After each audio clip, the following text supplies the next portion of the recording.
Well, would you look at here? It's another Sunday on the ESPN College Football YouTube channel. As always, I'm joined by Paul Finebaum for our weekly recap. It's one of the favorite things that I do all week because we get to sit here together and bounce around the country and discuss the happenings that were in week 8.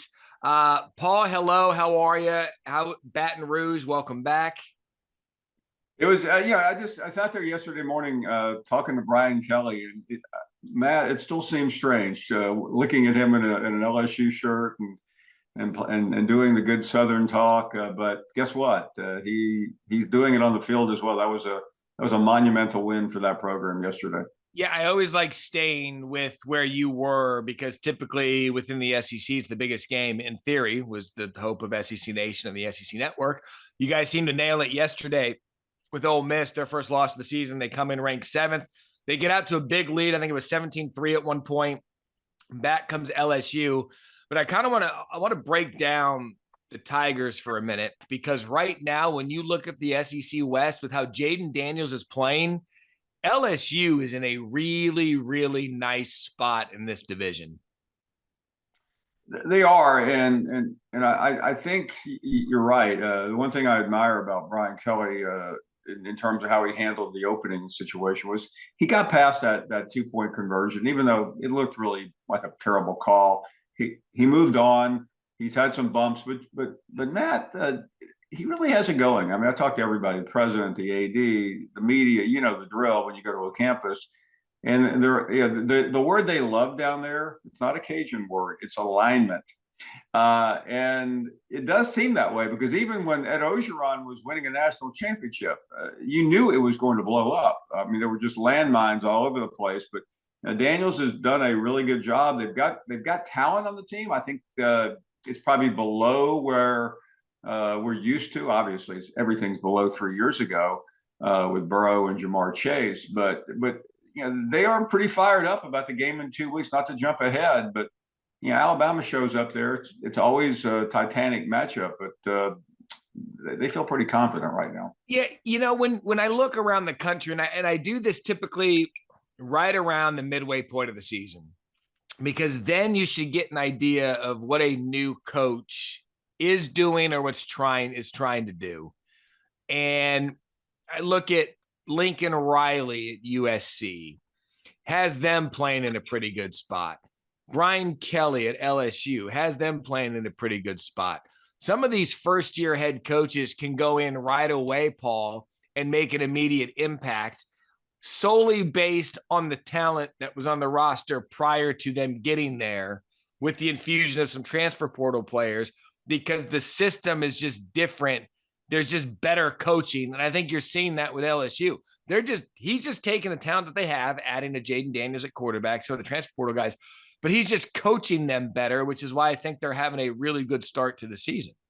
Yeah, and I mean, I'll spare the audience the cliches we heard in the offseason, but he does have a great track record, and I think he is putting it in use, and I think that's why Scott Woodward wanted him. He trusted him. He knew what he was capable of doing, and that program wasn't in our bad spot. Some of it was COVID, some of it was Ogeron had taken his eye off recruiting. But one thing about LSU, it is not difficult to get it back. I mean, this is a program that since 2003 has won 3 national championships. And they fired 2 of those coaches, Right. which is and that's Auburn fired 1 coach, but not 2 after that. They almost fired the second guy almost won a national championship, but that is hard to do. And I think that's why and LSU's also picked a good year to come back because the SEC West, we'll talk about it in a minute, I'm sure, is chaotic. Yeah. Well, what did we say going into this job when we would meet on SportsCenter or whatever? If you go to LSU, this isn't an overreach here, Paul. If you go to LSU as a head coach, you will win a national championship. Sure. It, because there's a lot of natural resources there, and I was talking to Tebow yesterday while they were doing all the the LSU band and the dance, and he admitted, he said, "Listen, I hate LSU as a Florida person, but it's hard not to want to come to play football here. I mean, it's not easy to explain because it's a different culture. You've been there, Matt. There's no place quite like it in the United States where it feels like you are somewhere else." Do you think when you look, because, I'm now in this, how we get here on Sunday mornings, one conversation begots another. Now I'm looking at Florida and their new head coach and Billy Napier, and I'm trying to go through the conference of some of the new coaches that are in place. And remember now, there was a conversation we had a couple of weeks ago with where we thought some of the whispers were around Brian Kelly to see if that style's fitting what they have, and Billy Napier is right down the road. I would contend it appears, at least through week 8, that LSU got it right, and it remains to be seen what Billy Napier can do at Florida. And the quick backstory is Napier was at Lafayette. LSU did not want him. Yep. And Florida did. And Woodward was telling me on Friday afternoon, Scott Woodward, about the coaching search, including the fact that there were a lot of rumors that he was going after Lincoln Riley, which he denied. I'm not saying that they didn't reach out indirectly. Sure. But they were pretty happy to get Brian Kelly, and by far he was the hire in the offseason that a lot of people hated because it was coming from Notre Dame fans too. But I mean, think how miserable Notre Dame fans have to be right now to see Brian Kelly doing well and in 2 weeks playing in one of the bigger games of the SEC season.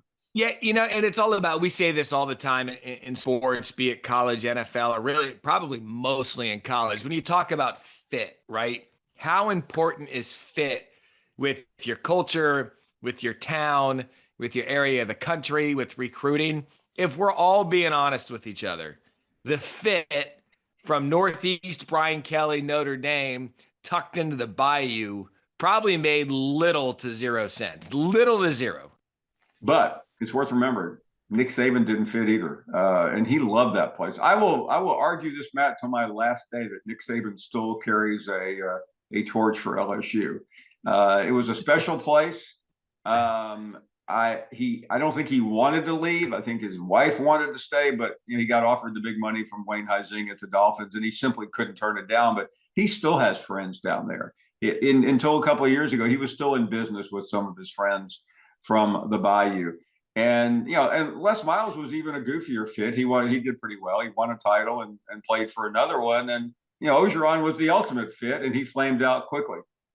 Could you imagine, by the way, and we'll move on from LSU, could you imagine if Nick Saban wasn't so aspirational to dip his toe in the NFL water, we could be talking about LSU as the Alabama. The Miami Dolphins of all franchises could have possibly changed the course of college football for the last decade plus. He was a wanderer back then, and he was getting a half a dozen NFL offers a year. But you're right. It could have happened. And they won one with him and one without him. And he would have won, obviously, the one against Alabama without him, that they had the best team that year. And I don't know. It's incalculable. I mean, he's won 6 at Alabama. Could he have 9 or 10 at LSU? Yes, he could have. That's amazing. I love how certain little movements here and there can change the course of an entire program. So LSU trending in the right direction. Time now for the weekly portion of the program where we have a very uncomfortable talk about another coach in the SEC.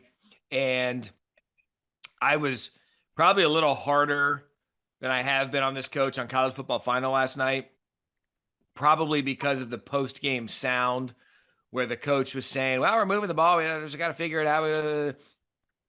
It was Jimbo Fisher after going into Columbia and after being off for a week. They were off for a week. So 14 days or 12 days, 13 days, whatever it was from the time they played the last game till now. First play from scrimmage, they allow a 100-yard kickoff return. Then they had a near pick 6. And now you've got Shane Beamer, who's won 4 in a row at South Carolina, and Texas A&M cannot get out of their own way. No, so now the one thing that has been established is Jimbo is assured of that 8-4 season at the minimum, and he would be very lucky to finish 8-4. And I don't know how else you can characterize this. If the predicate of every sentence is, but he won't be fired because he has an $86 million buyout, then what's the subject? The subject is this has been a bad hire. And what's even worse than that, and we're talking about athletic director malpractice here. That was giving him an extension last year, Matt. The hire was fine. Everyone thought it was a great idea, the money. But what had Jimbo Fisher done to encourage Ross Bjork, the athletic director, to give him an extension that made it impossible to fire him? Well, why did he get the extension? Because there were rumors that Jimbo might be looking at LSU. I mean, to finish the previous part of the conversation, and Bjork is not going to be out Twittered by anyone. So he was on our show in November. He brought the subject up. Oh yeah, there are a lot of rumors out there, but we're not letting Jimbo go. I've never heard anybody do that, but this guy, probably it was a little concerned about his reputation. He had been at Ole Miss with Hugh Freeze and had gotten out, and now he's at A&M. And I mean, you have to look, at least in the short term, as that being one of the worst decisions an athletic director has ever made, to lock this guy down. And he'd only had one season that was above water, and that was the COVID year when they had a 9-1 regular season record, and still lost to Alabama by 28 points. So I know it's a long preamble to where are we with Jimbo Fisher. I'm assuming that he'll be back next year, but Matt, regardless of how the season ends, and he still has Ole Miss, LSU, and I know I'm missing one, but I'll figure it out. And by the way, remember, they shouldn't have beaten Arkansas. Remember that game? Boeing. Yep. So they gave that one back. He's either going to finish 8-4, 7-5, or 6-6. He's going to be on the hottest seat in the history of hot seats next year. I don't know how else to put it. So here's where I am. Let me pull up that schedule because I do want to look at it with you real quick. So they've got Ole Miss next Saturday at Texas A&M. They've got Florida. Oh, I forgot about Florida. Sorry. They've got Auburn and they've got LSU. So, and the one they've on dessert week, cupcake week, they've got UMass. So Ole Miss is going to be a tough out. Florida, it's Florida. Anthony Ridge, they're going to be a tough out. Auburn will play you hard. I know they're in a bad way, but they're going to play you for 4 quarters. And then LSU, we know LSU. So, I mean, you're looking at that. They're going to get the win against UMass. So you're looking at 1, 2, 3, 4 of the last 5 games aren't just, hey, show up, we're going to win. They're going to have to play every single one of those until the very end. Yeah, and the way they're playing, it's hard to believe they're going to fare well. I mean, they didn't lose. They didn't lose to a great South Carolina team. This is a team that lost by 2 scores on the road to Arkansas, a team that somewhat has disappeared, even though they had a big win a week ago. And obviously they got blown out by Georgia, which is not uncommon. So but they got beat by a rebuild. Shane Beamer is in his 2nd year. Jimbo Fisher is in his 5th year, and you can't lose sight of the 5th year. So there you go. And that's what I wanted to get to, because you've been on the podcast with me we used to do, and we've done enough media together where you know my stance on coaches. And I've always said this, I take a lot of heat for this. I think 5 years is the appropriate amount to weigh whether your hire has been the right hire and good enough for your program. Now, there are some extenuating circumstances where Willie Taggart, there was other stuff going on there where you're just like, this guy is not going to be able to get this done. Jimmy Lake at Wisconsin or at Washington, that was another one where you're just like, oh my God, we have made a horrible mistake. We need to get out of it. Those are outliers. But for me, and I'll go through this again, year 1, hey, I'm here. I got to lay my foundation, and I got to coach up who's here. Nowadays, you bring in the guy in the portal, great. Year 2, you're trying to build on that foundation with some new guys that you've brought in, still coaching the prior regime's players. Year 3, now you've got 2.5 recruiting cycles in. You should start winning football games if you're the right coach. Year 4, now you're set. You've pretty much turned over the entire roster. That's the season where you have to win to set up year 5 to say, now we're a program again. And that's where we are with Jimbo Fisher. He's in year 5. He's an offensive guy. They still don't have an offense. Yeah. They're still trotting out quarterbacks that you're just like, Haynes, what are you doing? And remember something. Last year, Haynes King was the starter. He got hurt. Calzada did one good thing. He won the Alabama game. This year, Haynes King, starter again. He gets hurt, and then the backup gets hurt. And Jimbo had the nerve 2 weeks ago at Alabama to say, well, we had our backup quarterback in here. That's your starting quarterback for the last 2 years. And I think that's another disconnect is, Jimbo's a quick talker. Everybody remembers the meltdown with Saban, which now seems like 100 years ago, doesn't it? And all he has to show for himself is a win over Alabama in the number 1 recruiting class. But number 1 recruiting classes do not live for long. That puts you in really serious jeopardy and he's recruiting well now, but we're a long way from signing day. And there's nothing he can do now. There's nothing he can do to stem the criticism and the speculation. And this was not a rebuilding year or transitional year. I had Billy Napier, who's very well respected in that area. He was on our show the week of the first game. He said, Paul, I know next year is supposed to be the year, but the talent on this team is enormous. They could surprise everybody. That's coming from a guy who goes to practice and is close to Jimbo Fisher. So do not be misled by anything you hear from A&M. This season has been a complete and total disaster. Yeah, so we'll see how Texas A&M gets out of it. But I remain stunned that a guy who's known for his offensive acumen has been in this situation with his quarterback since Kellen Mond hasn't been able to find a guy to give us that high. And I could go through every team in the SEC with what they've done at quarterback since then, what Lane's done with Matt Corral and Jackson Dart, sure, even though they fell short. Yes, we could do this for hours about this. It just remains stunning to me. I do want to go to a coach who somehow found his way to survive in the college football cauldron of 18 years, and that's Mike Gundy at Oklahoma State. They get the win at home over Texas yesterday, 31-24. Texas has now blown double-digit leads in the second half on 5 separate occasions dating back to last year. That's the most in FBS, and that's just the way of the world in the Big 12.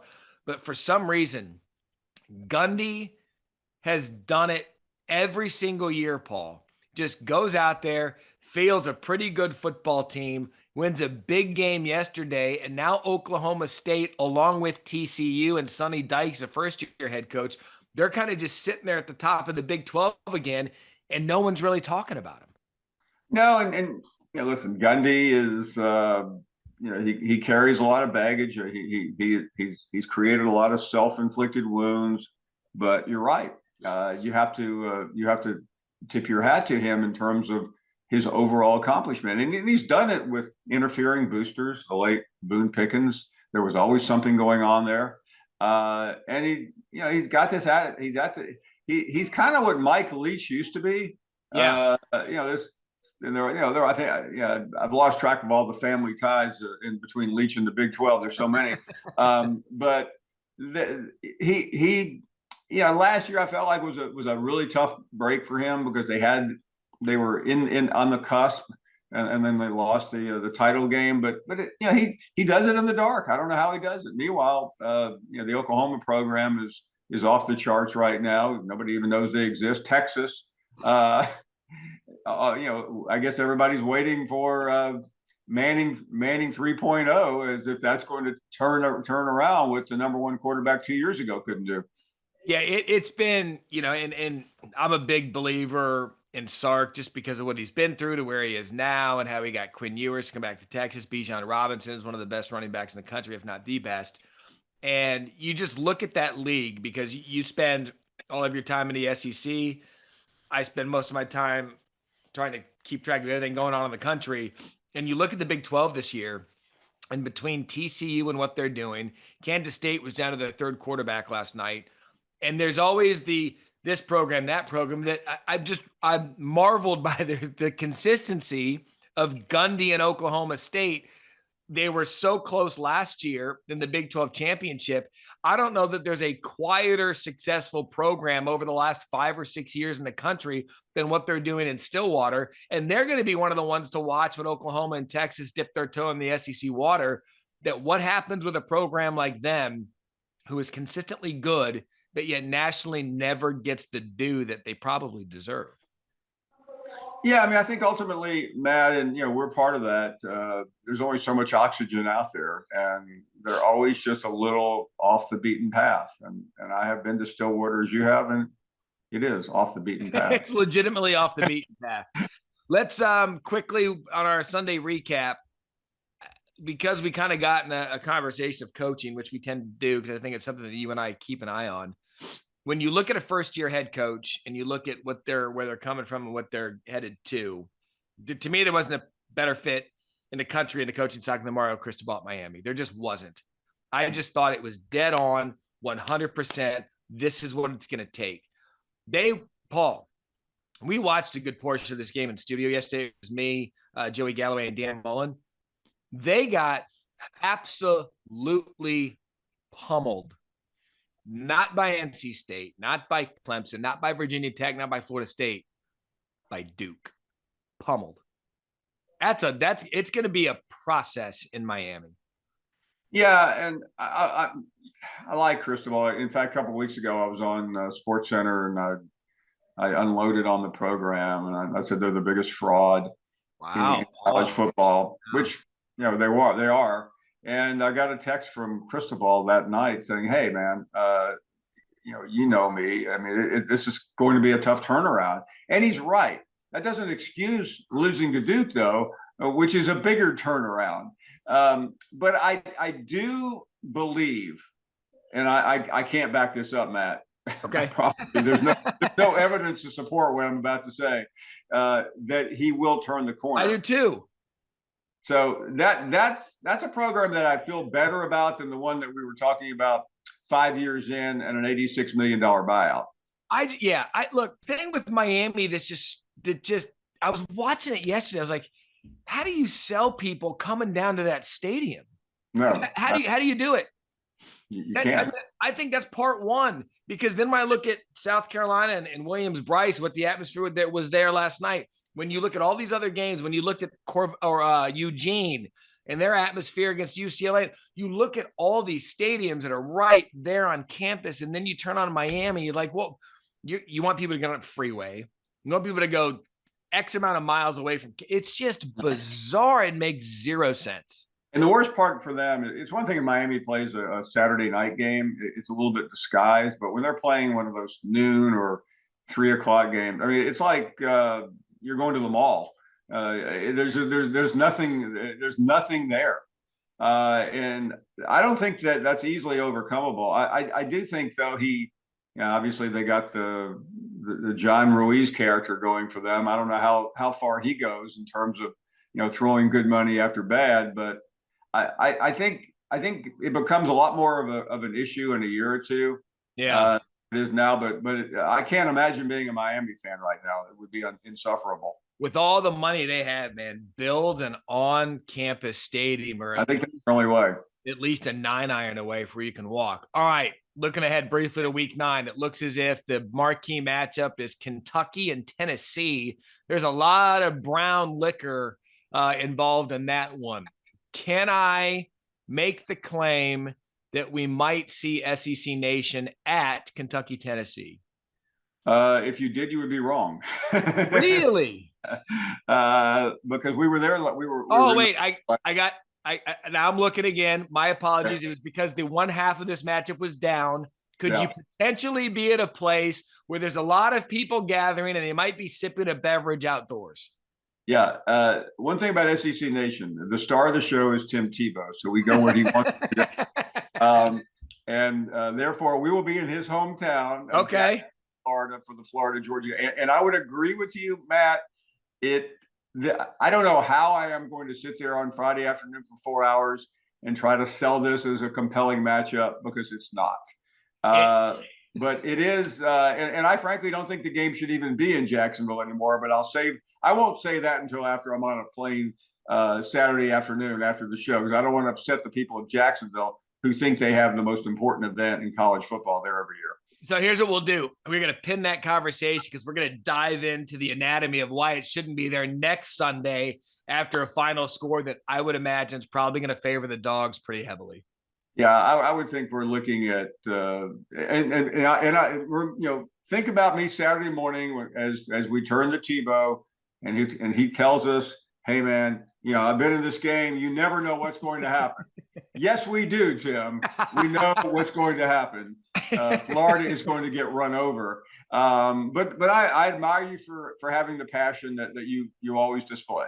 Yeah, you know what? Give us a Tebow pep talk. Maybe we'll find a way and everything will be fine. You know where it's always fine? It's fine when we provide you the weekly recap. For Paul Finebaum, I'm Matt Barrie. Hey, we'll see you next weekend, which is already Halloween weekend here on the ESPN College Football YouTube channel. Thanks for watching ESPN on YouTube. For live streaming sports and premium content, subscribe to ESPN+.